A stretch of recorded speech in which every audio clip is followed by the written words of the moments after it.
কুরবানির গরু কিনবো, কে কত দিয়া কিনে এটা দেখে। সবার চাইতে বেশি দাম দিয়া কিনুন লাগবো, কারণ মাত্র লন্ডন চাইছি আমি। উদ্দেশ্য যদি এমন হয় তাহলে কি কুরবানি হইবনি? এটা কি আল্লাহর জন্য হইল না লোক দেখানো? আল্লাহর জন্য যদি করা, একটা ছাগল কিনেও যদি তুমি কুরবানি দাও, লোক দেখানো কুরবানি হাতির মতো বড় গরু, আর আল্লাহর জন্য কুরবানি ছোট একটা ছাগল। দুইটাই যখন ওজন হবে মিজানে, ছাগলের ওজন বেশি। হুজুর দেখতে তো এটা বড় দেখা যায়, অসুবিধা নাই। ওইটা হইব তুলার বস্তার মতো, আর ছাগল হইব পাথরের মতো।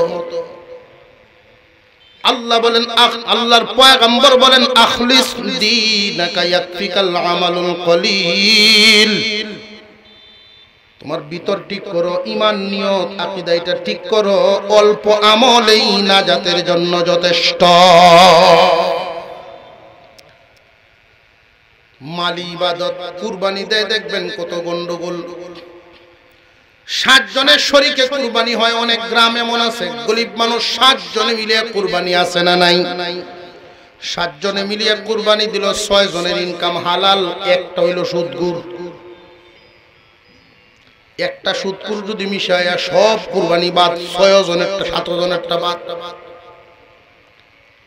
সাবধান, সুদকুরকে নিয়ে কুরবানি দিবেন না, ঘুষখোরকে নিয়ে কুরবানি দিবেন না, হারাম পথে ইনকাম করে এদেরকে নিয়ে কুরবানি দিবেন না। দিবেন তো দিবেন, ভালো মানুষগুলো নিয়ে দেন, কুরবানি কবুল। আলহামদুলিল্লাহ নাহমাদুহু ওয়া নাস্তাঈনুহু ওয়া নাস্তাগফিরুহু ওয়া নু'মিনু বিহি ওয়া নাতাওয়াক্কালু আলাইহি ونعوذ بالله من شرور أنفسنا ومن سيئات أعمالنا من يهده الله فلا مضل له ومن يضلله فلا هادي له ونشهد أن لا إله إلا الله وحده لا شريك له ونشهد أن سيدنا وسندنا وحبيبنا وحبيب ربنا ومولانا محمدا عبده ورسوله الذي أرسل إلى الناس كافة بشيرا ونذيرا وداعيا إلى الله بإذنه وسراجا منيرا أما بعد فأعوذ بالله من الشيطان الرجيم بسم الله الرحمن الرحيم قل تعالوا أتل ما حرم ربكم عليكم ألا تشركوا به شيئا وبالوالدين إحسانا ولا تقتلوا أولادكم من إملاق نحن نرزقكم وإياهم ولا تقربوا الفواحش ما ظهر منها وما بطن ولا تقتلوا النفس التي حرم الله إلا بالحق ذلكم وصاكم به لعلكم تعقلون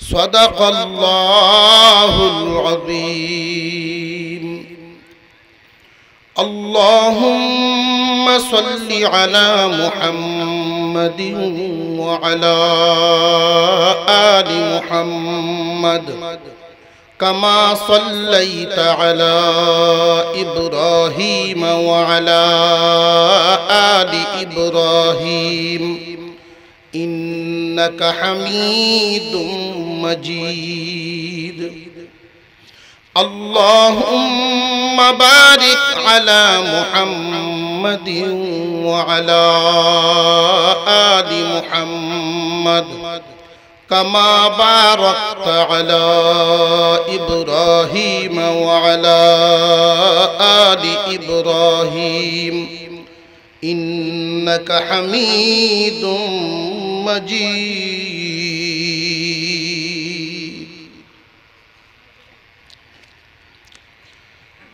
জালালাবাদ যুব সমাজের উদ্যোগে আয়োজিত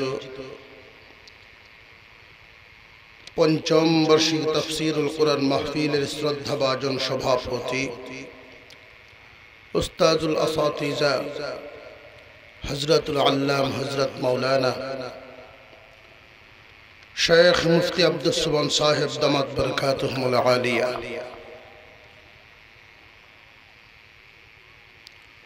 আজকের মাহফিলের সভাপতি জনাব হাজী নুরউদ্দিন সাহেব, উপস্থিত হযরত উলামায়ে কেরাম, মুরব্বিয়ানে আযম, সর্বস্তরের মুসলমান ভাইয়া, পর্দার আড়াল থেকে আলোচনা শুনছেন দিনদার ইমানদার মুসলমান মা ও বোনেরা,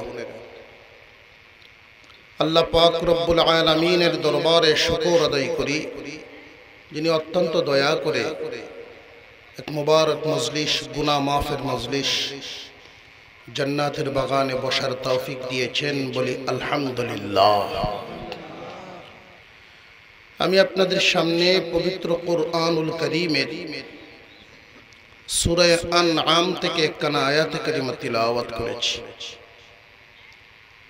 এই আয়াতে আল্লাহ পাক 5টা বিষয় আলোচনা করেছেন।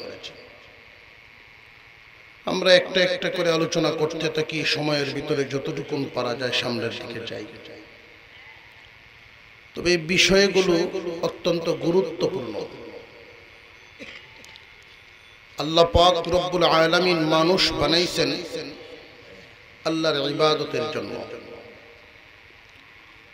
আর সমস্ত নবীগণকে পাঠাইছেন সেই ইবাদতের পদ্ধতি শিক্ষা দেওয়ার জন্য।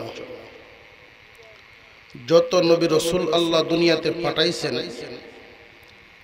আজকের যে বিষয়গুলো, এই বিষয়গুলোর দাওয়াত প্রত্যেক নবীগণই যার যার উম্মতকে দিয়েছেন।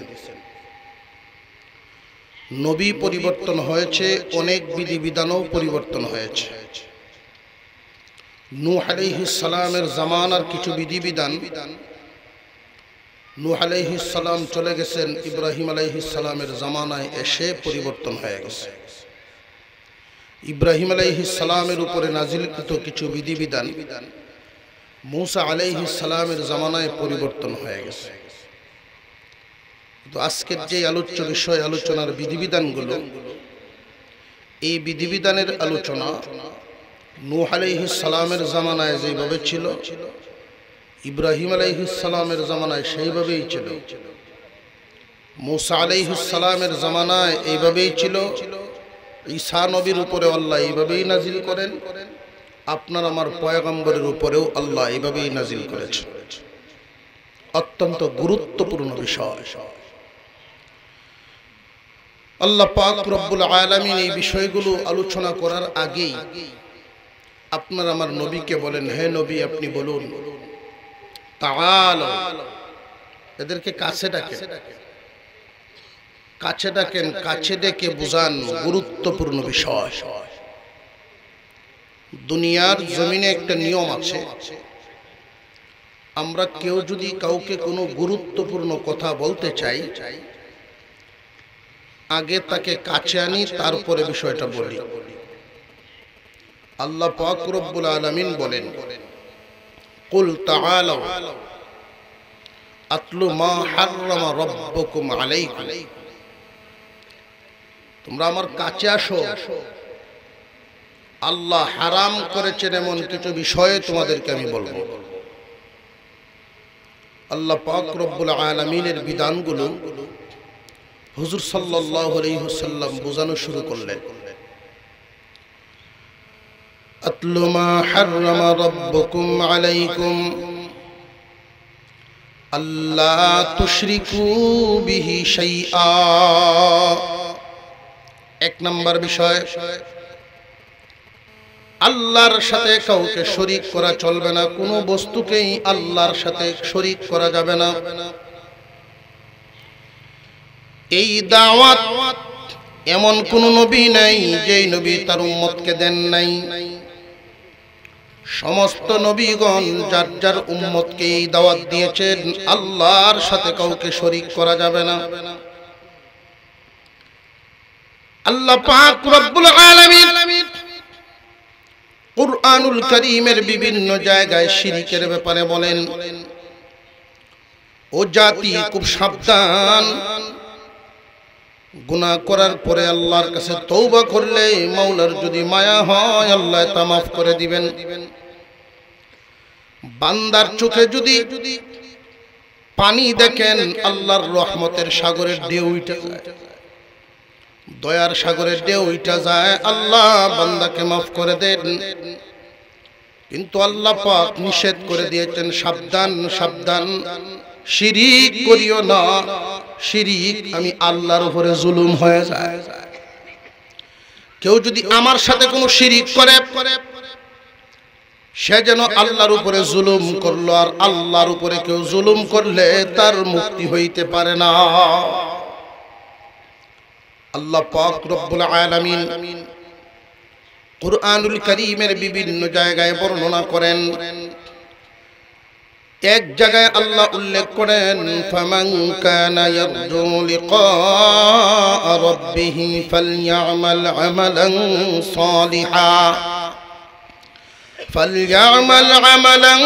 সালিহা ওয়ালা ইউশরিক বিইবাদাতি রাব্বিহি আহাদা। আল্লাহ পাক রব্বুল আলামিন বলেন, ও দুনিয়ার মানুষ, যারা চাও আল্লাহর দিদার, যে আল্লাহ তোমার প্রতি সন্তুষ্টি, এই অবস্থায় আল্লাহর দিদার চাও, তাহলে বেশি করে নেক আমল করো, আর সাবধান থাকবা এই আমলে এবং ইমানে যেন শিরিক না থাকে। বেজাল ইমান আল্লাহর কাছে গ্রহণযোগ্য নয়।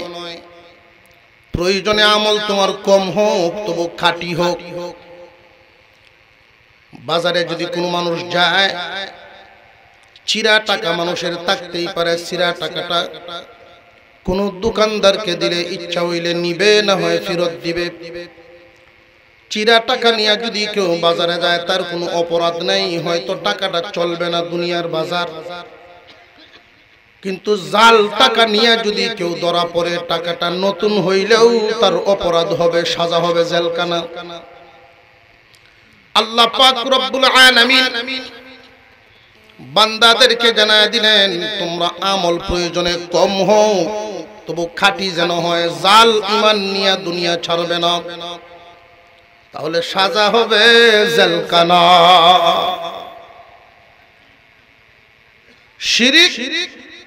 শিরিক মুক্ত ঈমান গড়া প্রত্যেকটা মানুষের উপরে ফরজ। এই বিষয়গুলো আলোচনা হওয়া অত্যন্ত জরুরি। শিরিক দুই প্রকারের, একটা হলো বড় শিরিক, আর একটা হলো ছোট শিরিক। আমাদের ঈমানকে বড় শিরিক থেকেও বাঁচাতে হবে, ছোট শিরিক থেকেও বাঁচাতে হবে। বড় শিরিক থেকে ঈমানকে বাঁচানোর জন্য তিনটা কথা মনে রাখবেন। ছোট শিরিক থেকে ঈমানকে বাঁচানোর জন্য তিনটা কথা মনে রাখবেন। ধারাবাহিকভাবে এই কথাগুলো মুখস্থর মতো করে ফেলবেন, সারা জীবন মনে রাখবেন। বড় শিরিক থেকে ঈমানকে বাঁচানোর জন্য তিনটা কথা মনে রাখবেন। এক নাম্বার, আল্লাহ পাকের অস্তিত্ব, আল্লাহ তাআলার অস্তিত্বের সাথে কাউকে শরীক করা যাবে না। অস্তিত্বগতভাবে আল্লাহ কয়জন? জবান খুলে স্বীকার করতে হবে আল্লাহ কয়জন। এই দুনিয়ার জমিনে আল্লাহকে মানে, সৃষ্টিকর্তা মানে ঠিক, কিন্তু একক মানে না। অনেকেই আছে। আমরা একাত্মবাদে বিশ্বাসী, আল্লাহর অস্তিত্বে, আল্লাহ একক, আল্লাহর কোনো শরীক নেই, আল্লাহ একক, এই কথাটা আমরা মানি। কিন্তু আল্লাহর প্রতি বিশ্বাস করে দ্বিত্ববাদ, তৃতীয়বাদ, বহুত্ববাদও আছে জমিনে। এদের ঈমান সঠিক নয়, একাত্মবাদে বিশ্বাসীদের ঈমান সঠিক। আল্লাহ একক, আল্লাহর অস্তিত্বে কাউকে শরীক করা যাবে না। দুই নাম্বার কথা মনে রাখবেন যে আল্লাহর ক্ষমতায় অন্য কাউকে ক্ষমতাবান মনে করা যাবে না। আল্লাহর যেই ক্ষমতা, কোন সৃষ্টির সেই ক্ষমতা থাকতে পারে না। তিন নাম্বার কথা যে আল্লাহর গুণে অন্য কাউকে গুণান্বিত মনে করা যাবে না। এই তিনটা কথা মনে রেখে বড় শিরক থেকে ঈমানকে হেফাজত করবেন। এক নাম্বার, আল্লাহর অস্তিত্বে কাউকে শরীক করা যাবে না। দুই নাম্বার, আল্লাহর ক্ষমতায় অন্য কাউকে ক্ষমতাবান মনে করা যাবে না। তিন নাম্বার, আল্লাহর গুণে অন্য কাউকে গুণান্বিত মনে করা যাবে না। আল্লাহর ক্ষমতায় অনেক মানুষ অন্য কাউকেও ক্ষমতাবান মনে করে। খুব সাবধান। সন্তানাদি দেওয়া, সম্পদ দেওয়া, সুখ দেওয়া, শান্তি দেওয়া, এটা একমাত্র ক্ষমতা কার? কিন্তু আমরা মুসলমানের মধ্যেই নামদারি মুসলমান আল্লাহর কাছে চায়, আবার মাজারও গিয়েও চায়। না বুঝার কারণে চাওয়ার জায়গা পরিবর্তন করে ফেলে। আল্লাহ রাব্বুল আলামিন চাওয়ার জায়গাটা চিনায় দিয়েছেন। কয় জায়গায় তোমরা চাইতে পারবা? সূরাতুল ফাতিহা প্রতি রাকাতে আমরা তিলাওয়াত করি।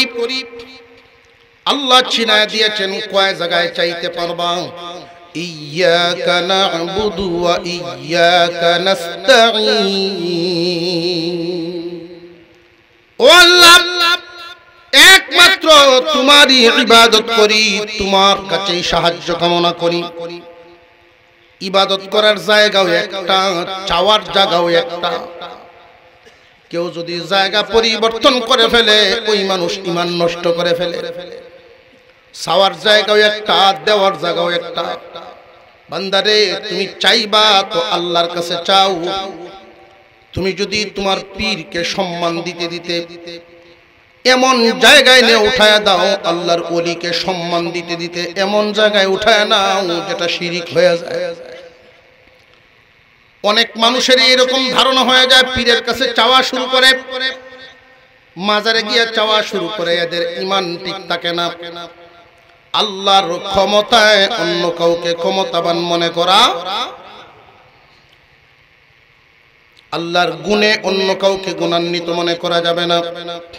আল্লাহর গুণ, যেমন আল্লাহর গুণাবলীর মধ্যে একটা গুণ এমন হলো, তিনি সব জায়গা দেখেন, সর্ব জায়গায় হাজির থাকেন। তিনি হাজির ও নাজির। এই ক্ষমতা একমাত্র স্রষ্টার জন্য খাস, কোন সৃষ্টির এই ক্ষমতা নাই। স্রষ্টার সৃষ্টির মধ্যে বেশ কম থাকতে হবে। স্রষ্টার কিছু গুণ, এই গুণগুলো যদি কেউ সৃষ্টির মধ্যে নিয়ে আসে, তখনই গন্ডগোল। খুব সাবধান। আপনি পীরকে সম্মান দিবেন, এটার একটা মাপকাঠি আছে।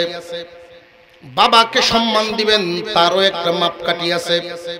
উস্তাদকে সম্মান দিবেন, এটারও একটা মাপকাঠি আছে। আল্লাহর সম্মানেরও মাপকাঠি আছে। যদি কেউ ক্রস করে ফেলে, পুরস্কার পাওয়ার বদলায় জরিমানা হইব। বেটা পাঞ্জাবি বানাইব, টেইলারের কাছে গেল, টেইলার সাহেবকে বলছেন, নাও এই মাপে এই ডিজাইনে আমার পাঞ্জাবি বানায় দিবা। টেইলার নিয়ত করলো, চিন্তা ভাবনা করে আগে দেখছে যে 2 ঘন্টা সময় লাগবে পাঞ্জাবিটা বানাইলে। তার হাতে এই দিন আর কোনো কাজ নাই, সারা দিন অবসর আছে। তো চিন্তা করলো সারা দিন যেহেতু অবসর, পাঞ্জাবি সময় একটু বেশি লাগাই, তাহলে তো পুরস্কার হওয়ার আশা আছে। একটু ভালো করে সময় বেশি লাগায় এটা বানাইলো, 8 ঘন্টা সময় লাগাইছে এক পাঞ্জাবিতে। সময় লাগার কথা 2 ঘন্টা, লাগাইছে সে 8 ঘন্টা। বিকালে যখন পাঞ্জাবি ওলা আইছে, আমার পাঞ্জাবি কই, ওই যে লটকাইতেছে, যে 8 ঘন্টা সময় লাগায় সে কামরা কি করছে। 4 বোতামের অর্ডার আছে, এখন 18 বোতাম লাগাইছে। এই পাঞ্জাবি যে কারবার করলো, মালিকে কয় আমার এই পাঞ্জাবি তো দরকার নেই, আমার কাপড়টা ফেরত দেয়। বকশিস পাইব দূরের কথা, জরিমানা আইছে তার।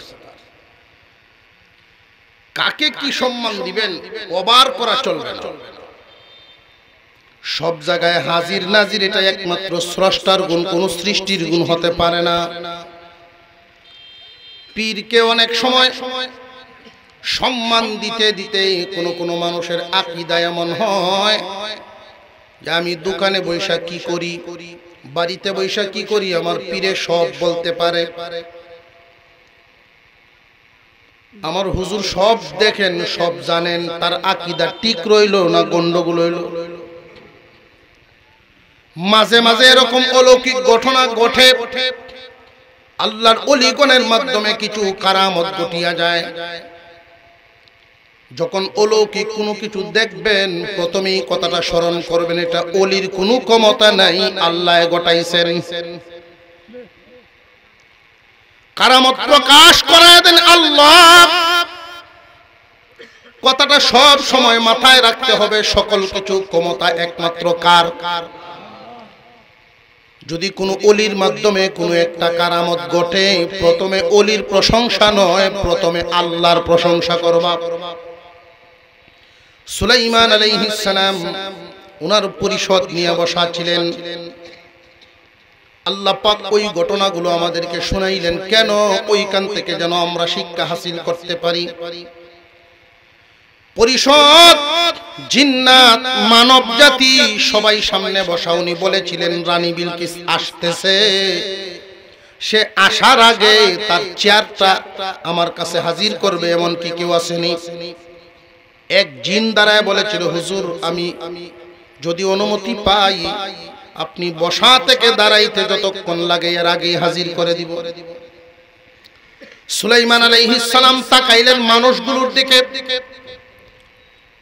এই যে কাজটা, একটা চেয়ার সিংহাসন এক দেশ থেকে আরেক দেশে নিয়ে আসা, এই অল্প সময়ের ভিতরে, এটা কি স্বাভাবিক নিয়ম না অস্বাভাবিক?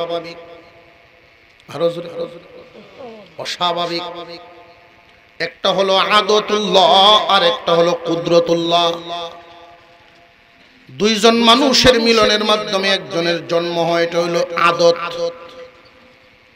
কিন্তু বাবা ছাড়াই যদি একজনের জন্ম হয়, এটা হইল কুদরত।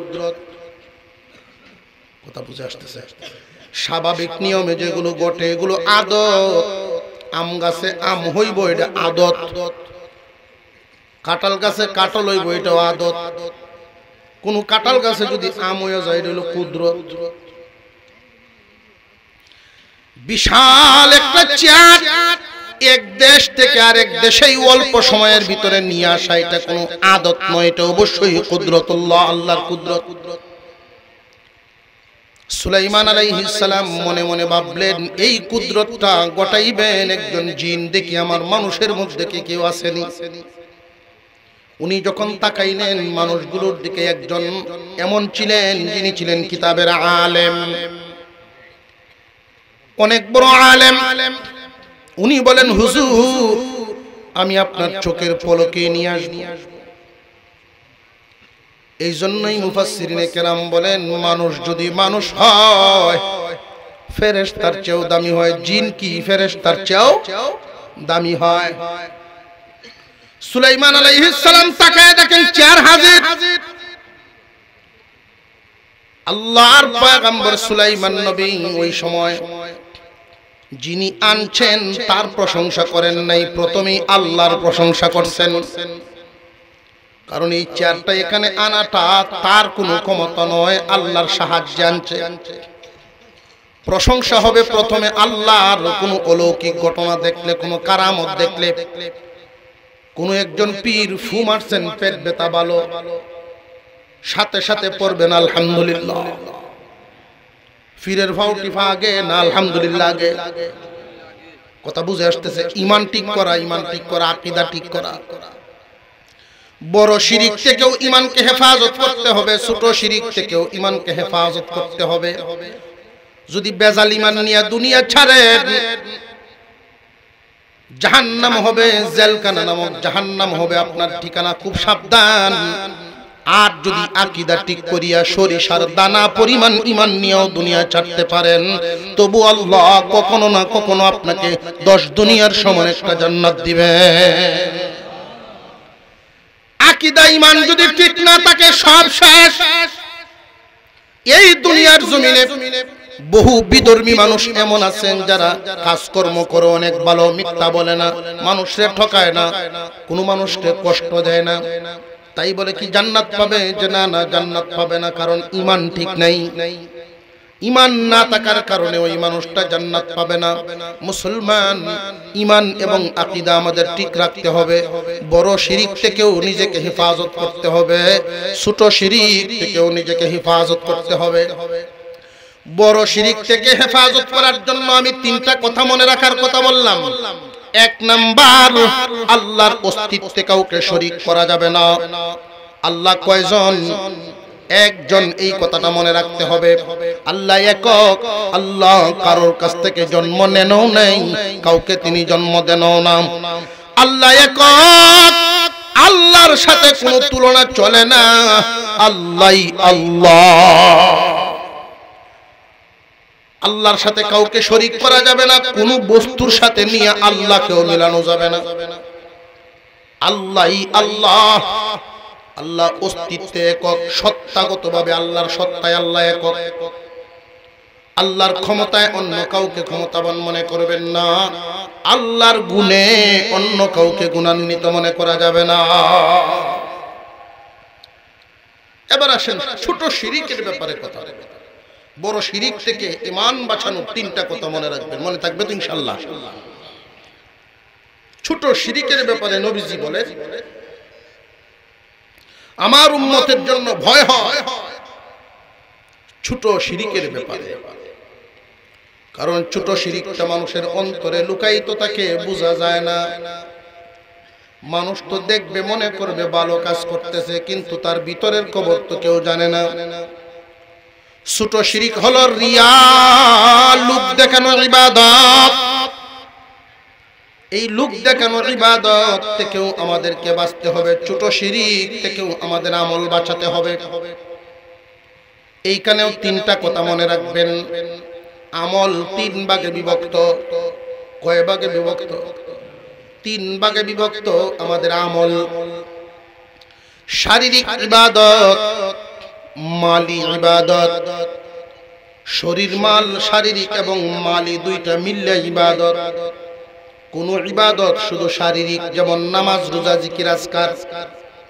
কোন ইবাদত শুধু মালি, যেমন কুরবানি, যাকাত, দান, খয়রাত। কোন ইবাদত শারীরিক এবং মালি দুটোটা মিলিয়ে, যেমন হজ। এই 3 প্রকার ইবাদত। 3 প্রকার ইবাদতের মধ্যে ভালো পাওয়া যায়, গন্ডগোলও দেখা যায়। আল্লাহ পাক রব্বুল আলামিন বলেন, ওয়া কাযা রাব্বুকা আল্লা তা'বুদু ইল্লা ইয়্যাহু। রে বান্দা, ও বান্দা বান্দি, ফয়সালা করে দিয়েছেন তোমার রব, যিনি তোমার পালনেওয়ালা, যিনি তোমার দুনিয়াতে আনছেন, পালতেছেন, খাওয়াইতেছেন, উনি ফয়সালা করেছেন ইবাদত একমাত্র আল্লাহর জন্য করবা, ভিন্ন কারোর জন্য তোমরা ইবাদত করবা না। কারণ সূরা ফাতিহাতে আল্লাহ বলেছেন, চাওয়ার জায়গাও একটা, দেওয়ার জায়গাও একটা। ইয়্যাকা না'বুদু ওয়া ইয়্যাকা নাস্তাঈন। একমাত্র তোমারই ইবাদত করি, তোমার কাছে সাহায্য কামনা করি।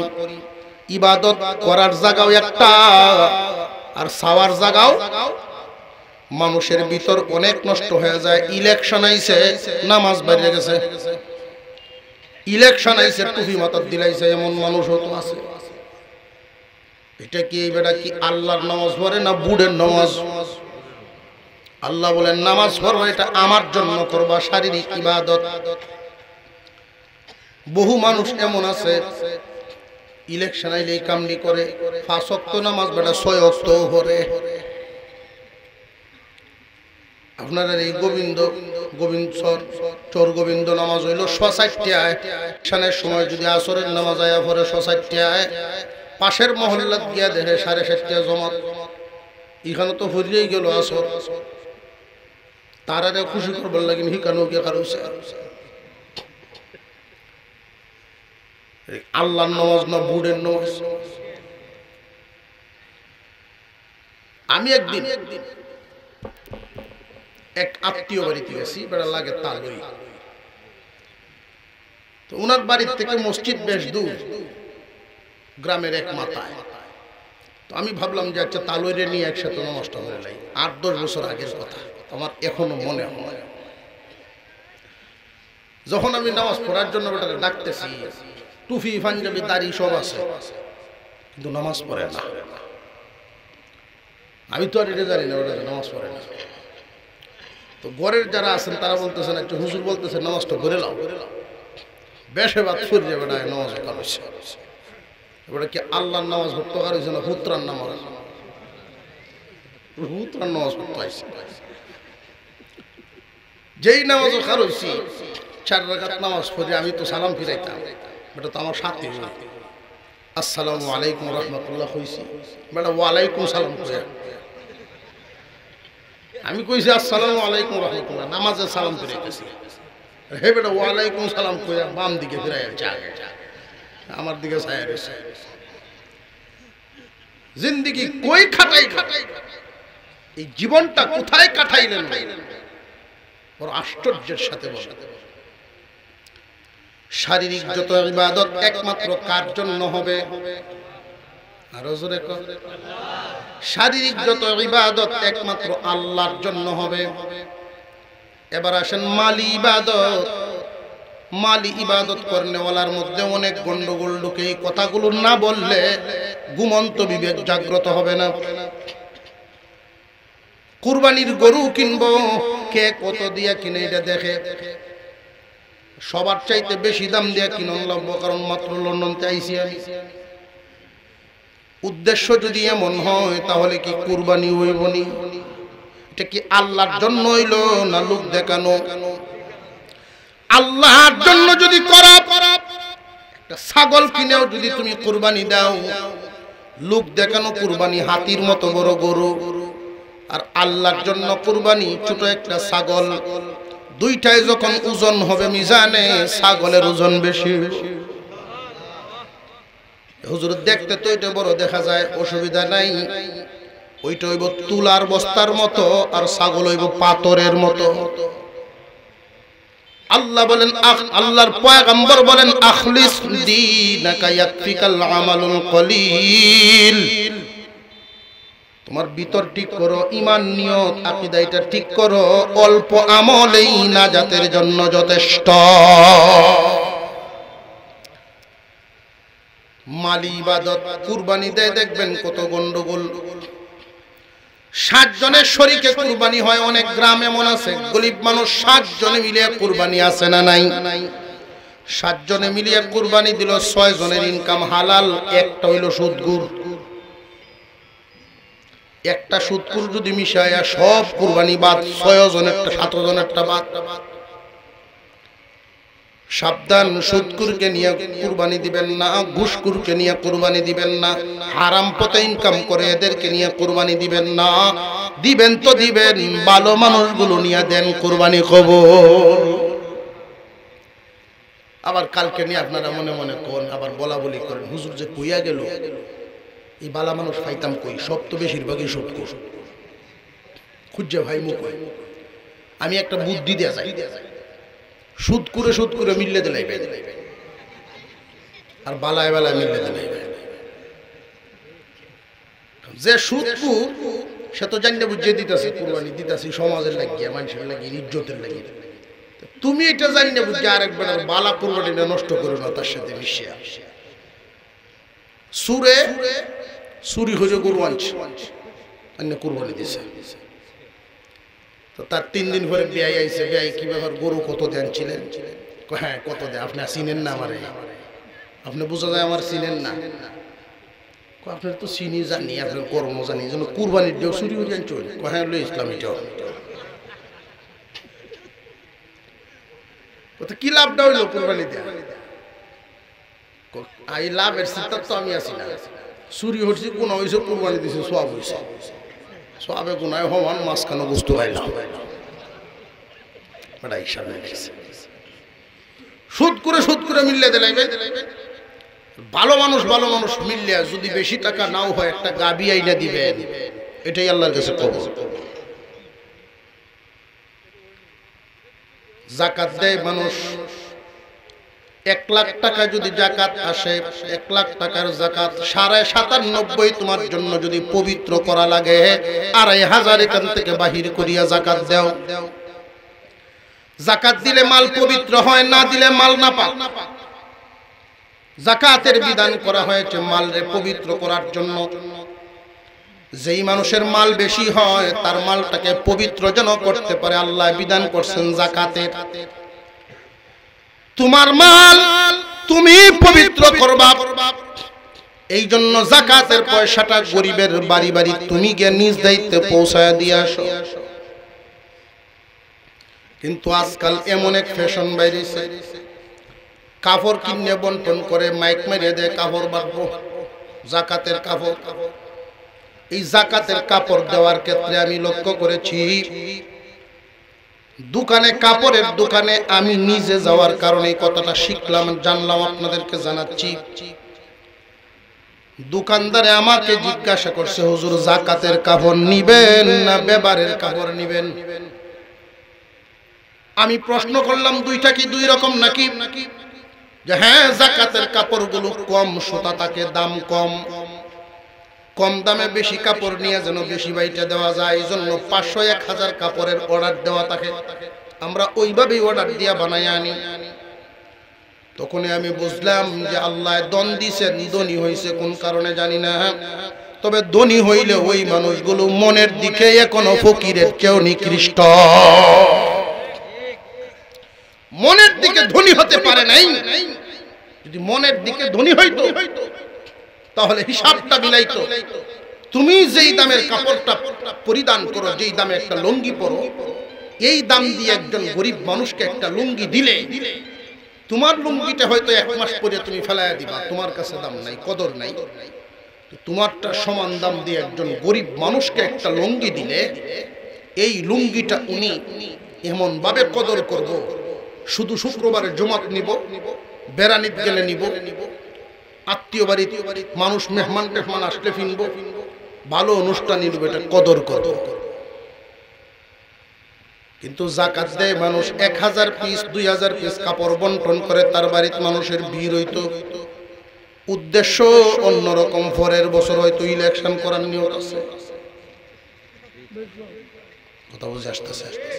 যদি আল্লাহকে খুশি করার জন্য এই কাজগুলো করত, তাহলে এই সূরত অবলম্বন করার কথা না।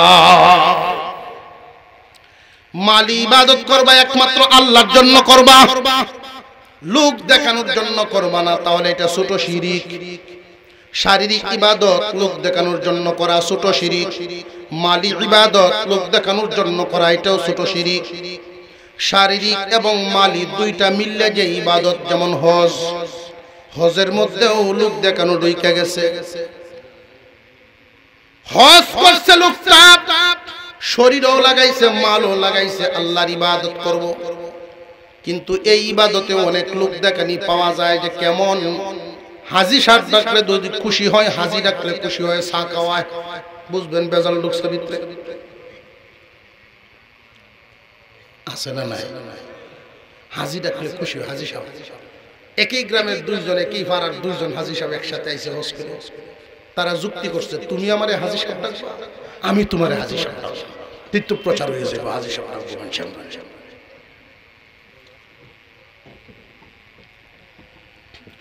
কোন আত্মীয়র সাথে দেখা হইলো হজ করার 2-1 বছর পরে, আগে যেভাবে ভাই সাহেব ডাকছো, এখনো ভাই সাহেব কেমন আছো,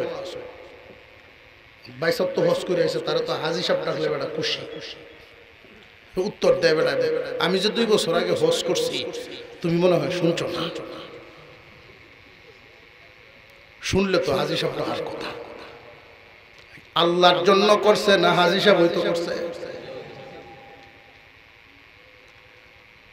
ছোট শিরিক বড় শিরিক উভয় প্রকার শিরিক থেকে আমাদের ঈমান হেফাজত করতে হবে। বড় শিরিক থেকে হেফাজত করবেন 3টা কথা মনে রাখবেন। আল্লাহর সত্তায় কাউকে শরীক করা যাবে না, আল্লাহর ক্ষমতায় অন্য কাউকে ক্ষমতাবান মনে করা যাবে না, আল্লাহর গুণে অন্য কাউকে গুণান্বিত মনে করা যাবে না। ছোট শিরিক থেকে ঈমান আমল হেফাজত করবেন। শারীরিক ইবাদত একমাত্র কার জন্য? মালি ইবাদত, শরীর মাল মিললে ইবাদত।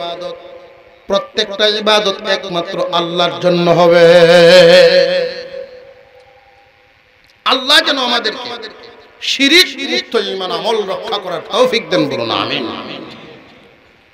এবার দ্বিতীয় বিষয়টা, আমার তিলাওয়াতকৃত আয়াতে আল্লাহ 5টা বিষয় আলোচনা করেছেন। এই 5টা বিষয়ে নবী পরিবর্তন হয়েছে কিন্তু বিষয় পরিবর্তন হয় নাই। পৃথিবীর শুরু থেকে আদম আলাইহিস সালামের পর থেকে এই পর্যন্ত আছে, কিয়ামত পর্যন্ত থাকবে এই বিধান। 1 নাম্বার গেল আল্লাহর সাথে কাউকে শরীক করা যাবে না। 2 নাম্বার আল্লাহ বলেন ওয়াবিল ওয়ালিদাইনি ইহসানা, মা বাবার প্রতি ইহসান করো, ইহসান। আমি আপনাদেরকে প্রশ্ন করি, কোন মা বাবা কি সন্তানের কাছে ইহসান চায়নি? কোন মা বাবা কিন্তু সন্তানের ইহসানের আশা করে না। কোন মা বাবা যদি সন্তানের ইহসানের আশা করত, আতুর লুলা ল্যাংরা কানা এই জাতের সন্তান কেউ পালল না। আল্লাহ রাব্বুল আলামিন যেইভাবে নিঃস্বার্থ বান্দাকে দেন, মা বাবাও নিঃস্বার্থ ভাবে সন্তানকে দেন। মা এবং বাবা সন্তানের লালন পালন পাইব, সন্তানের দয়া পাইব, এই আশায় সন্তান পালে না। তাহলে আল্লাহ পাক এই কথা কেন বললেন যে মা বাবার প্রতি ইহসান করো? মহান আল্লাহই বিধান করেছেন, অবশ্যই কোনো না কোনো হিকমত আছে। আল্লাহ রাব্বুল আলামিন এই হিকমতটা পালন করেছেন, বয়সটা সহ উল্লেখ করে দিয়ে আরেক আয়াতের মধ্যে বলেন ইম্মা ইয়াবলুগান্না ইনদাকাল কিবারা আহাদুহুমা আও কিলাহুমা। ও দুনিয়ার যুব সমাজ, তোমার আব্বা আম্মা উভয় অথবা 2 জনের যে কোনো একজনকে যদি বার্ধক্য অবস্থায় পাও, বার্ধক্য অবস্থায় যদি একজনকে তোমরা পাও রে, সবাই পায় না, এই কপাল সবার হয় না। বুড়া হওয়ার আগেই মা বাপ দুনিয়া থেকে বিদায় হয়ে যান। বেশিরভাগ মানুষ এই বুড়ার হালতে মা বাপ পায় না। যারা পাও বার্ধক্য অবস্থায় মা বাপ, তাদের প্রতি ইহসান করবা।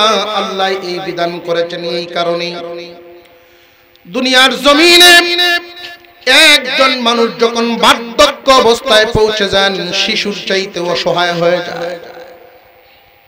একটা শিশুকে যে কেউ টান দিয়া কুলে উঠে নেয়, পেশাব করে দিল একজন শিশু, যে কেউ তারে টান দিয়া পরিষ্কার করিয়া কুলে উঠায় নিতে পারে।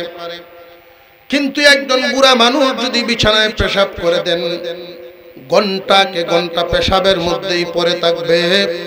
তুমি সন্তান নির্দিষ্ট মানুষ ছাড়া তার দ্বারে কাছে কেউ যাইব না। বৃদ্ধ বৃদ্ধা মানুষগুলো শিশুর চেয়ে অসহায়। যদি রে বান্দা তোমার আব্বা আম্মাকে বার্ধক্য অবস্থায় পাও, তাদের প্রতি ইহসান পূর্ণ আচরণ করবা, ইহসান পূর্ণ দয়ার আচরণ, দয়ার আচরণ করবা।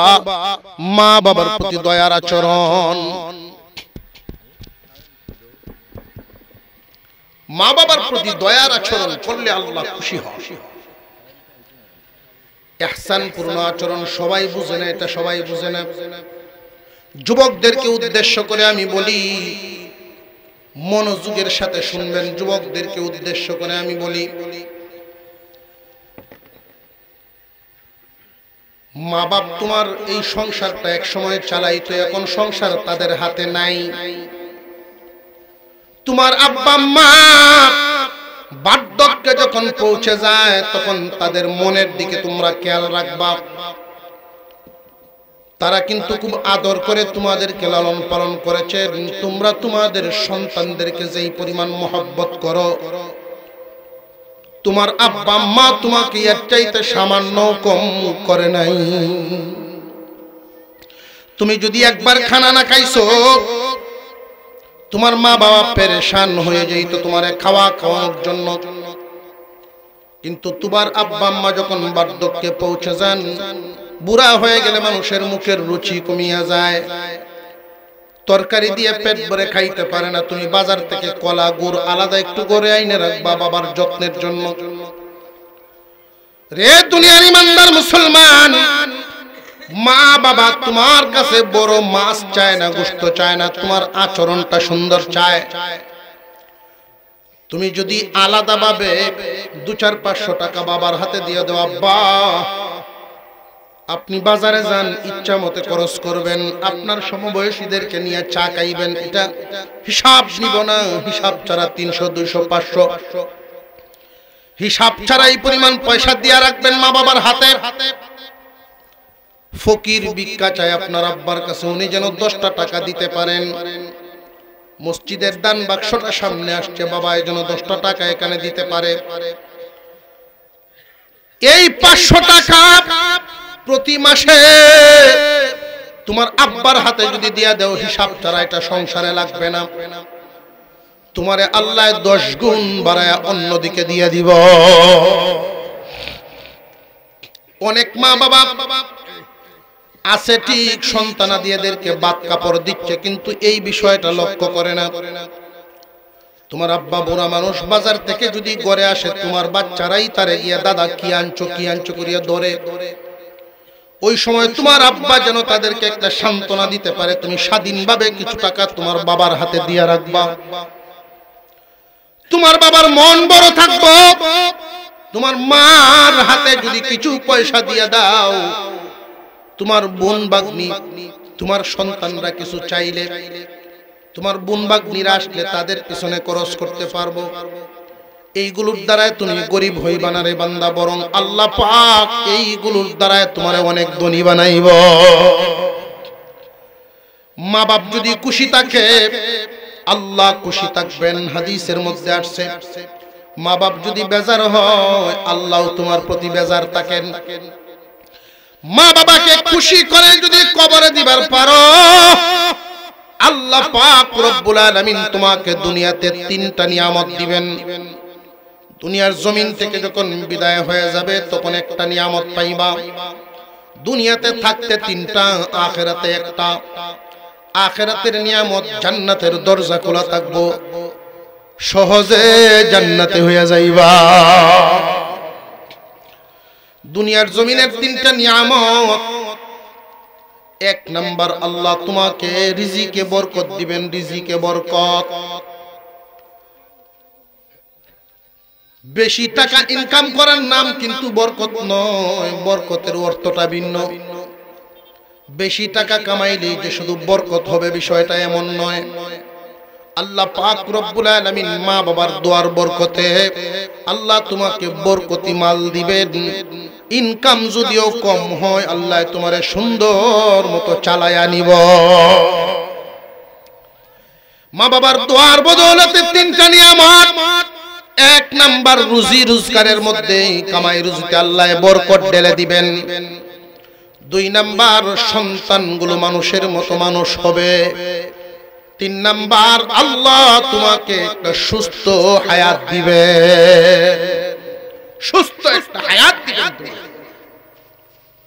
মুসলমান ইমানদার ভাইরা আমার, মা বাবার প্রতি ইহসান করবেন, মাতা পিতার প্রতি ইহসান। আল্লাহ পাক রব্বুল আলামিন প্রথম যেই কথাটা বলেন, ইম্মা ইয়াবলুগান্না ইনদাকাল কিবারা আহাদুহুমা আও কিলাহুমা ফালা তাকুল লাহুমা উফফিন ওয়ালা তানহারহুমা। অনেক যুবক ভাইরা মা বাবার সাথে কথা বলেন জারি দিয়া, দমক দিয়া, জোরে আওয়াজ দিয়া। মায় যদি কয় যে বাবা খায়ালাও, তবু ধমক দিয়ে কয় খাইতাম না। মা বাবার সাথে যুবকরা রক্তের গরমে চক্ষু রাঙ্গায়া কথা কয়, উঁচা আওয়াজে কথা কয়। আল্লাহ নিষেধ করেছেন কোরআনে, সাবধান, মা বাবার সাথে দমকের সুরে তাদেরকে বিরক্তির আওয়াজে কথা বলবা না। মা বাবার সাথে যদি কথা বলো, সম্মান সূচক ভাষায় কথা বলবা। মা বাপ যদি মনের দিক থেকে তোমার প্রতি খুশি হয়ে যায় রে বান্দা, আল্লাহ তোমার প্রতি খুশি হয়ে যাবেন। আর আল্লাহ যদি খুশি হয়ে যায়, তোমার চাইতে সুখী মানুষ জমিনের উপরে থাকবে না। মা বাপ যদি খুশি থাকেন, আল্লাহ তোমার প্রতি আল্লাহ বরকত ঢেলে দিবেন। কোন একজন মানুষ 10 লাখ টাকা ইনকাম করলেও মা বাবার দোয়া যদি তার সাথে না থাকে, এই 10 লাখেও তার মাস পার হইতো না, পেরেশানি দূর হবে না। মা বাবার দোয়া যদি সাথে থাকে, 10,000 মাসে ইনকাম করলেও সে কামিয়াব। মা বাবার দোয়া ছাড়া একজন মানুষ কামিয়াব হতে পারবে না। অনেক সময় আমরা মা বাবারে ঘরে রাখছি ঠিক, কিন্তু এদের সাথে সময় দেই না। নীরবে তার সাথে কয়েক মিনিট সময় দিবেন, তার মনের কথাটা বুঝবেন। সবার বিবি সমান হয় না, সব মহিলা সমান নয়। আপনার আব্বা মা ঘরের মধ্যে আছেন, তাদের সাথে আপনার বিবি কোন ধরনের আচরণ করে এটা তো আপনি দেখেন না, জানেন না। মাঝে মাঝে এদের সাথে আলাদা সময় দিয়ে তাদের মনের খোঁজখবর নেওয়া দরকার। রে ভাই, মা এবং বাবা শত দুঃখ বুকের মধ্যে চাপায়া রাখে, আপনার কাছে বলে না এই কারণে যে সংসারে ঝামেলা হবে, ঝগড়া হবে। নীরবে মাঝে মাঝে মা বাবার কাছ থেকে তাদের দুঃখ কষ্টটা শুনবেন, উপযুক্ত ব্যবস্থা নিবেন। 2-1 বার ব্যবস্থা নিলেই দেখবেন ঠিক হয়ে গেছে। এটা ভাববেন না যে আমি যদি বিবিকে 2-1 কথা বলি সে মন খারাপ করবে। মা বাবারে খুশি করতে গিয়ে যদি বিবি বেজার হয়, এই জন্য আপনি আসামি হবেন না। কিন্তু বিবিকে খুশি করতে গিয়ে যদি মা বাবারে বেজার করেন, তাহলে কিন্তু আসামি হবেন। বিবি পরিবর্তন করা যায়, মা বাবা পরিবর্তন করা যায় না। মা বাপ তো এমন এক দৌলতের নাম, দুনিয়া ঘুরবেন এই ডাকটার মতো একটা ডাকে আপনি পাবেন না। মা বাপ যেইভাবে নাম ধরে ডাকটা দিবেন, এই ডাকটাও আপনি কোথাও থেকে পাবেন না। আজকালকার মানুষের হালত হলো শ্বশুর বাড়ির বড় ভক্ত হয়ে যায়, শ্বশুর বাড়ির বড় ভক্ত হয়ে যায়। খুব সাবধান। শ্বশুর বাড়িতে যদি আপনি একটা ট্রাক ভরিয়াও ফল নেন, শ্বশুর বাড়িতে ট্রাক ভরে ফল নিয়ে গেছেন, শাশুড়ি খুশি হইব ঠিক, কিন্তু এই খুশিতে বেশি সময় থাকে না। শ্বশুর বাড়িতে ট্রাক ভরে আপনি ফল নিছেন, শাশুড়ি খুশি হয়ে বেশি তো বেশি কইব কি, এটা আমার পাগল জামাই, এর বেশি কিছু কইতো না, আমার পাগল জামাই দেখো ফল জান ওটা দিছে। কিন্তু বিবির সাথে একটু ঝগড়া লাগিয়ে দেখেন, আপনার 12টা বাজায় আছে। কিন্তু মা বাপ তো আপনি দিলেও মা বাপ আছে, না দিলেও মা বাপ আছে। আল্লাহ পাক বলেন এদের সাথে সুন্দর আচরণে কথা বলবা। আল্লাহ পাক রব্বুল আলামিন 2 নম্বরে বলেন মা বাবার প্রতি ইহসান করবা। 1 নম্বর আল্লাহর সাথে কাউকে শরীক করবা না। 2 নম্বর মা বাবার প্রতি ইহসান করবা, সব সময় মা বাবার সাথে ইহসান পূর্ণ আচরণ করবা। এই ইহসান পূর্ণ আচরণ করবা, এই কথাটা বলি আবার আল্লাহ বলেন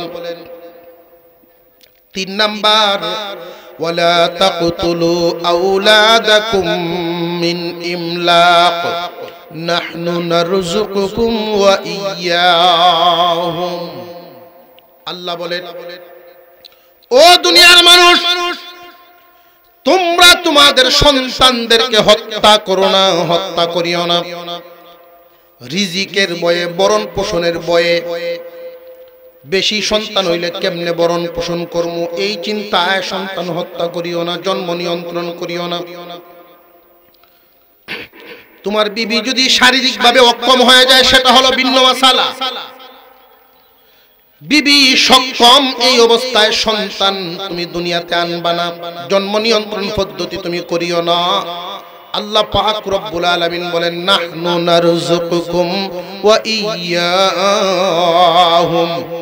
রে বান্দা বান্দি, তোমাদেরকে আমি আল্লাহ খাওয়াই, তোমার সন্তানদেরকেও আমি খাওয়াইব। রিজিক দেওয়ার মালিক কে? সন্দেহ আছে মনে হয় আপনারা? রিজিক দেওয়ার মালিক আল্লাহ। বরং সন্তানাদি যদি বেশি হয়, কটা পর্যন্ত চলবো? মাশাআল্লাহ, ঠিক আছে। সন্তানাদি যদি বেশি হয়, আপনি লক্ষ্য করে দেখেন, যারা এই বুলি লইছে, কিছু বুদ্ধিজীবী আছেন আমরা দেশ, একটা ছেলে একটা মেয়ে যথেষ্ট, এক ছেলে এক মেয়ে যথেষ্ট। বরং সামাজিক ভাবে লক্ষ্য করিয়া দেখেন, যার ছেলে বেশি তার ভাব আরো বেশি। জোরে কর। পরকালীন ভাবে চিন্তা করেন, একটা তৈয়া গেলেন, যদি এটা খারাপ হয় তো আপনার সবই গেল। সন্তান যদি বেশি হয়,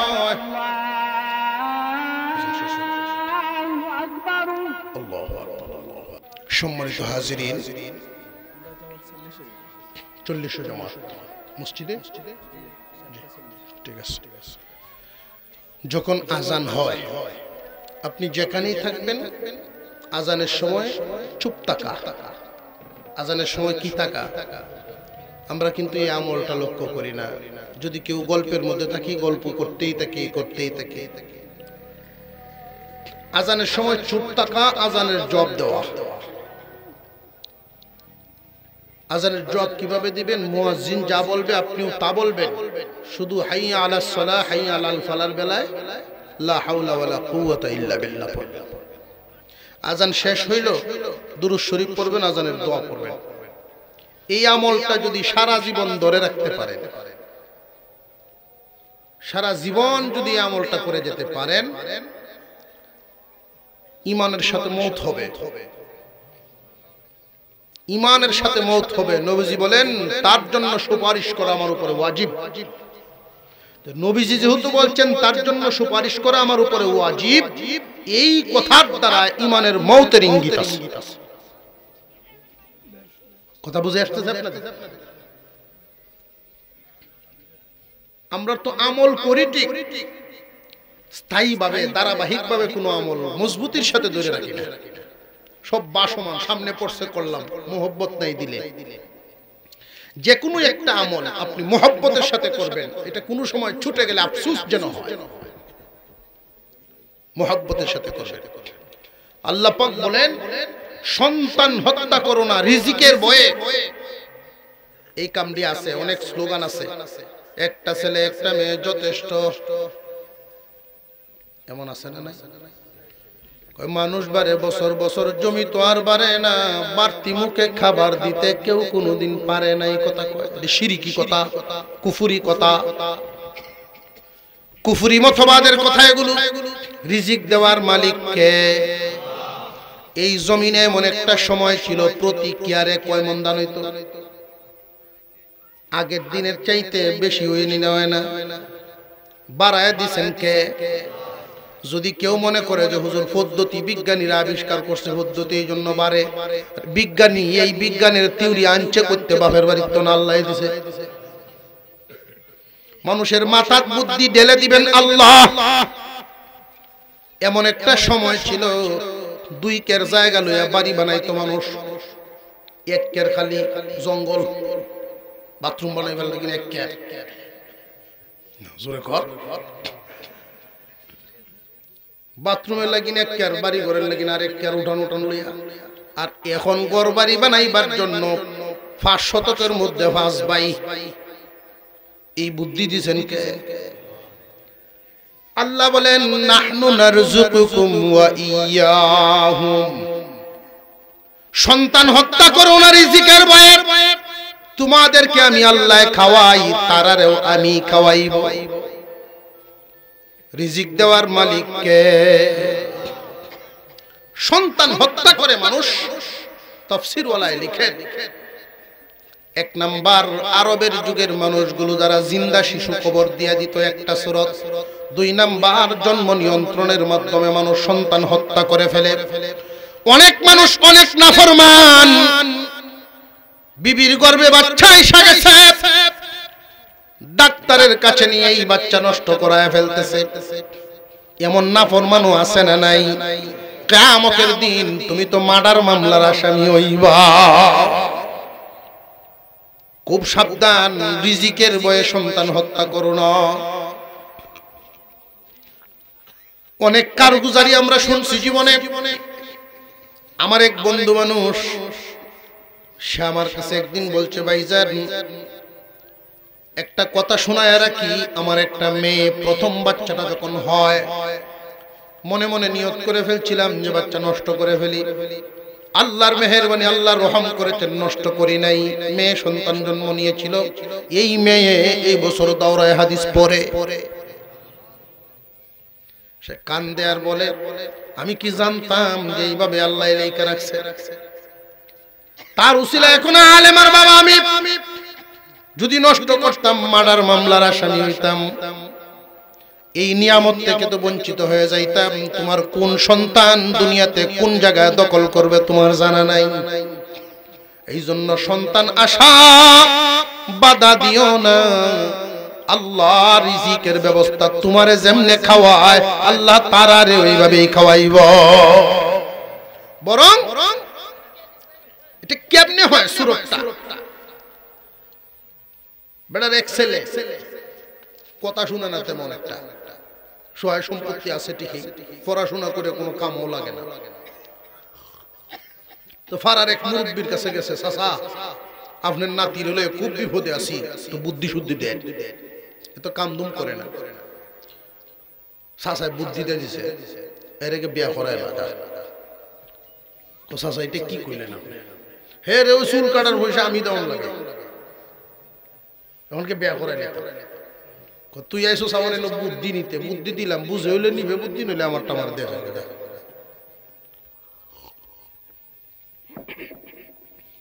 মনের অনিচ্ছায় হইল মুরব্বীর কথায় তারা বিয়া করাইছে। যেই বিবাহ করাইছে, এখন তো বিবির একটা ঠেলা আছে। আগে তো একদম কামদুম মন দিছে না, রাত্রে 12টায় গড়বাইতো, দুপুর 12টায় বাইরে হইতো। আর এখন এশার ফার করে না, এশার আগে এই বাড়িতে বাপে কয় না, মোটামুটি তালু আইতাছে দেখা যায়। বাপ যদি বন্ধ যায় কাজও ফিসে ফিসে, যদিও সারাদিন থাকে না, কিছু হইলো যায়। তো এই বুড়া বেড়ার সাথে দেখা, কিরে তোর ভূতের কি খবর? কোনা চাচা মোটামুটি লাইন আইতাছে দেখা যায়। যতটুকু আইতাছে চাচা, এতটুকু তো যথেষ্ট না। ছেলে একটা হয়ে গেছে 1 বছর পরে, এখন কি করতাম?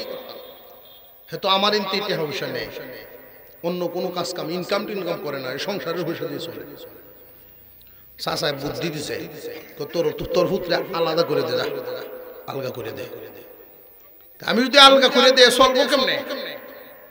দেখিস না কেমনে চলে, আলগা কর গে তুই। যেই আলাদা করছে, এখন তো বিবিও চাপ দে, তার মনের জোরও বাড়ছে।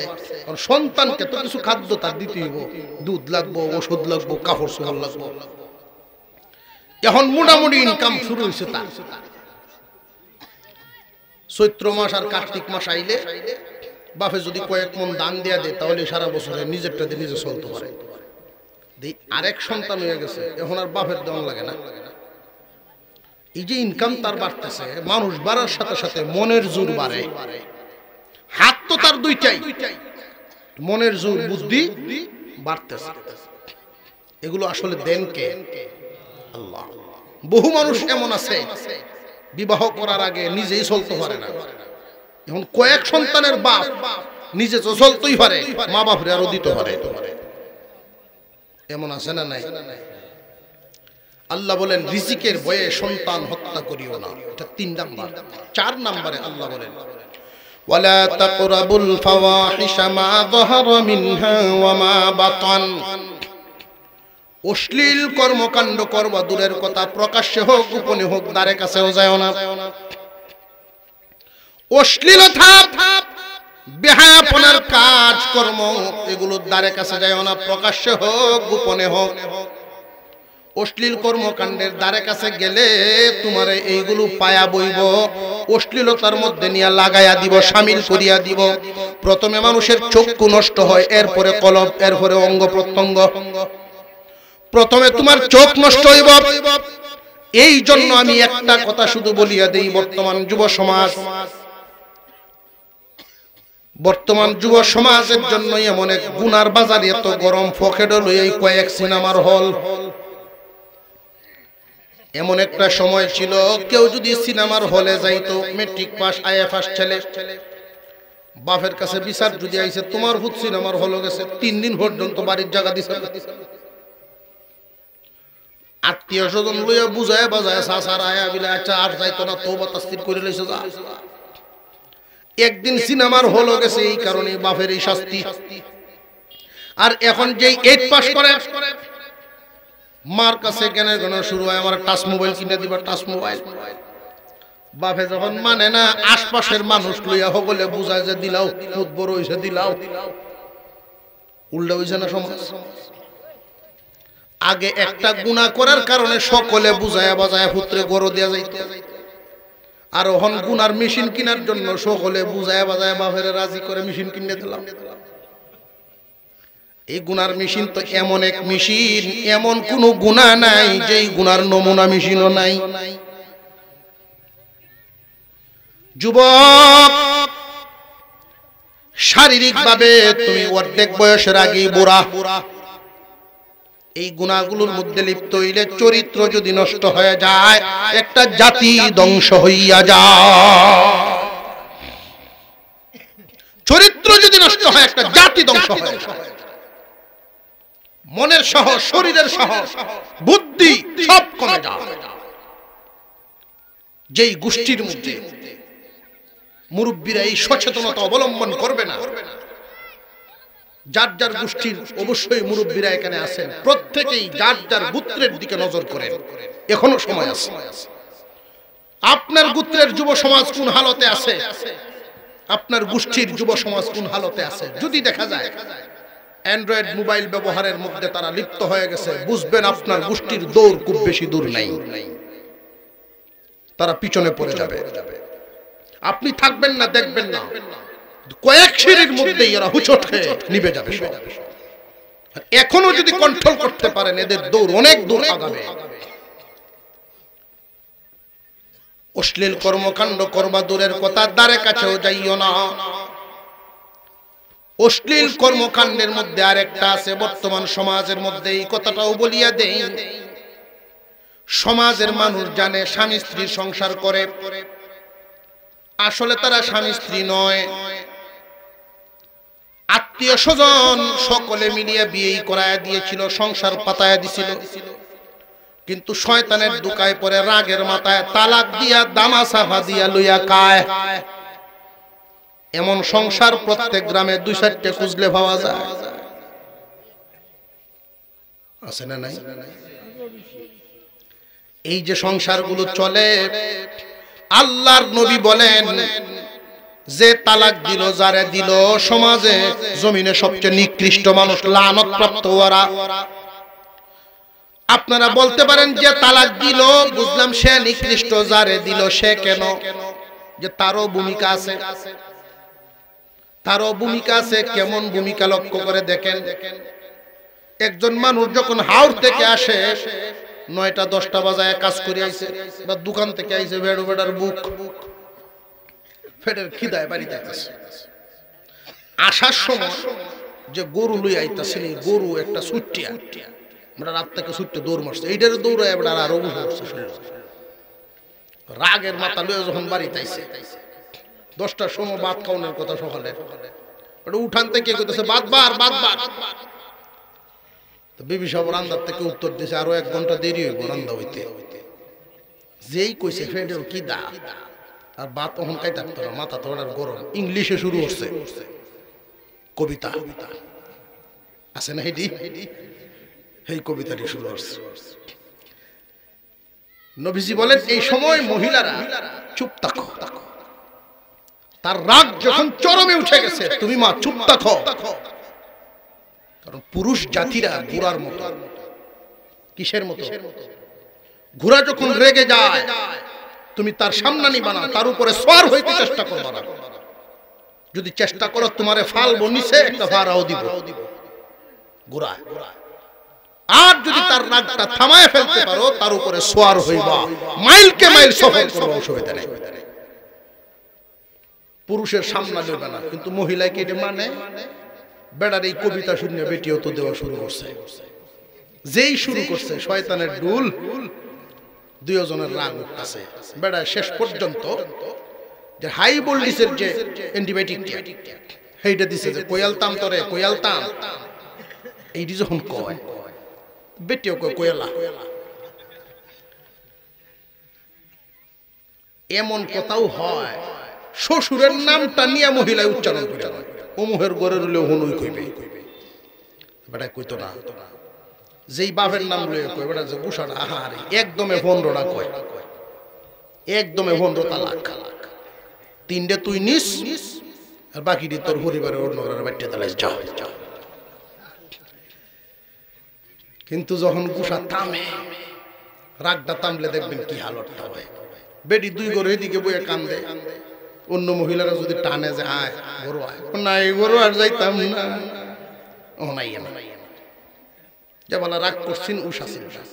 আর বেটা রশি লয়ে হতে দে ঘুরে, রশি লয়ে হতে দে ঘুরে, বাঁচতাম না।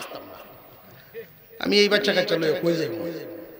তো রশি লয়ে যদি ঘুরবার হয় জঙ্গল যা ফতে দেখে লাগে মানুষে ফিরাই করে 2-4টা তারা ফিরাই বাচ্চা যা ভাও করতেছি। হুজুররা তো আছে দেশ, বোঝা যায় হুজুররা আছে খালি এই কামের লাগিয়া। হুজুরের কাছে গিয়া যে বিষয়টা বুঝায়, হুজুর রাগের মাথায় 2 কথা কইছে, 3 নাম্বারটা কইছে না মুখ দূরে লাইছিলাম, হ্যাঁ বলে দূরে লাইছি, অথচ হ্যাঁ সুনামগঞ্জ। তো হুজুরের কাছে গিয়া যেমনে কয় হুজুর তো এমনি ওই মাসালা দিছে, 2 কথাই মাত্র কইছে, আর একটা যখন বাকি রইছে তওবা তাসতির করায়া হুজুর বিদায় দিছে, যা আর এরকম করিস না। বাড়ি তায়া কয় বাউ করে লইছি, অমুক হুজুর দিছে বাউ করে। বাড়ি ঘরের মানুষ সমালোচনা করে কি ব্যাপার, আমরা দিন দুপুরে সকলের সামনে টাসটা সাহেবটা তালাক দিছে, অমুক হুজুরে কেমনে বাউ করে দিল না, হুজুর রহন বিকি হয়ে রে। তখন আবার হুজুরের সমালোচনা শুরু করে। এই জাতের মানুষও আছে। আরে হুজুর তো যেমনে শুনছেন এমনি ফতোয়া দিছে, হুজুরের দোষ, হুজুরকে নিজের হোয়াইট তো কিছু দিব করিয়া। দোষী হইল যে কইয়া মাধ্যম। এই জন্য এই জাতীয় কাজের মধ্যে তুমি সহযোগিতা করতে যাও না, মিথ্যার আশ্রয় নিও। মিথ্যার আশ্রয় নিয়া সারা জিন্দেগি বর্জে দামাচাপা দিয়ে সংসার করতেছো, যতবার মিলন ততবার জিনা, যতটা সন্তান ততটা হারাম। এই সমস্ত নাজায়েজ সন্তানরাই সরাসরি ঠিক না। ইমামে আজম বলেন এই জাতের সন্তানরাই ইসলামের বিরোধিতা করে, আলেম ওলামাদের বিরোধিতা করে, ভালো মানুষের বিরুদ্ধে কথা বলে। এই সমস্ত সন্তানরা যাদের গুড়ালিতে সমস্যা হয়ে যায়, অশ্লীল কর্মকাণ্ড করবা দূরের কথা, দ্বারে কাছেও যাইও না। 4 নাম্বার 5 নম্বরে ওয়ালা তাকতুলু আওলাদাকুম মিন ইমলাক নাহনু নারযুকুকুম ওয়া ইয়্যাহুম ওয়ালা তাকরাবুল ফাওয়াহিশা মা যাহারা মিনহা ওয়া মা বাতান ওয়ালা তাকতুলুন নাফসাল্লাতী হারামাল্লাহু ইল্লা বিল হক। অন্যায়ভাবে মানুষ হত্যা করো না। যেহেতু আল্লাহ বলছেন অন্যায়ভাবে মানুষ হত্যা করা যাবে না, তাহলে ন্যায়ভাবে তো জায়েজ আছে। অন্যায়ভাবে যেহেতু করণ যাইতো না, ন্যায়ভাবে তো করণ যাইব। মুফাসসিরিনে কেরাম বলেন হ্যাঁ ন্যায়ভাবে করণ জায়েজ। তিনটা সূরত আছে। এক নাম্বার, কেউ যদি খুন করে খুনের বদলা খুন। দুই নাম্বার, কেউ যদি মুরতাদ হইয়া যায় তারে খুন করা। তিনটা সূরত আছে, তিন সূরতে মানুষকে মানুষ খুন করতে পারে। আল্লাহ পাক রব্বুল আলামিন এই যে বিধান দিলেন কুরআনুল কারীমের ভিতরে, এই বিধানটা নিয়ে আবার নাস্তিকরা সমালোচনা করে। কেতালের ব্যাপারে নাস্তিকরা সমালোচনা করে। জানিয়ে রাখবেন কোরআনের এই বিধানগুলো দেওয়ার কারণ, মুরতাদ যদি হয়ে যায়, মার্ডার যদি করিয়া ফেলে, ওই মানুষগুলো কখনোই সমাজে বেঁচে থাকার মতো নয়। তিন নাম্বার পদ্ধতি, বিয়ে করার পরে যদি কেউ জিনা করে, বৈধ বিবি আছে, তুমি অবৈধ কাজ করলা কেন? এক নাম্বার খুনের বদলা খুন, দুই নাম্বার মুরতাদ হয়ে গেলে, তিন নাম্বার বিবাহ শাদী করার পরে বৈধ বিবি আছে, এরপরেও তুমি জিনা কেন করলা? তোমার মার্ডার মামলা তোমার বিরুদ্ধে, দুনিয়ায় বেঁচে থাকার অধিকার তোমার নাই। আপনারা বলতে পারেন কোরআনে যে এই আইনটা করলো, বিধর্মীরা সমালোচনা করে, কিন্তু আসল বিষয়টা ওরা বুঝে না। এই যে তিনটা বডির জন্য ক্যান্সার, কোন একটা আঙ্গুলে যদি ক্যান্সার দেখা দেয়, ডাক্তাররা বলবে আঙ্গুলটা কেটে ফেলে দাও, আর না হয় সারা বডি আক্রান্ত হতে পারে। বুদ্ধিমানের কাজ আঙ্গুল ফালাও, বডি বাঁচাও। পুরা সমাজটা মিলে একটা বডি, মানব সমাজ একটা বডি।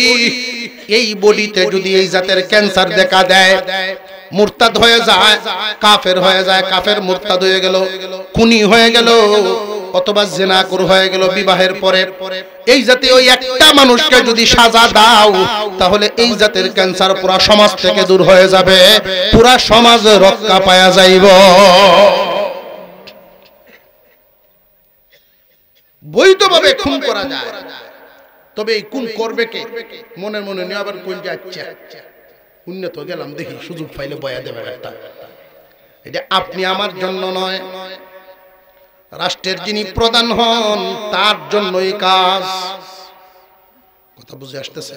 যিনি রাষ্ট্রপ্রধান তার জন্য এই কাজটি। আপনাদেরকে শুধু জানায়া দিলাম, জীবনে কখনো বিবাহ শাদীর পরে যদি কেউ বৈধ বিবি আছে, অবৈধ কাজ করলো কেন, এই জন্য তার এই সাজা। আল্লাহ আমাদেরকে আমল করার তৌফিক দেন, বলুন আমিন। আরো জোরে বলেন আমিন। আজকের মাহফিলকে কবুল মঞ্জুর করেন। ওয়া আখিরু দাওয়ানা আনিল হামদুলিল্লাহি রাব্বিল আলামিন।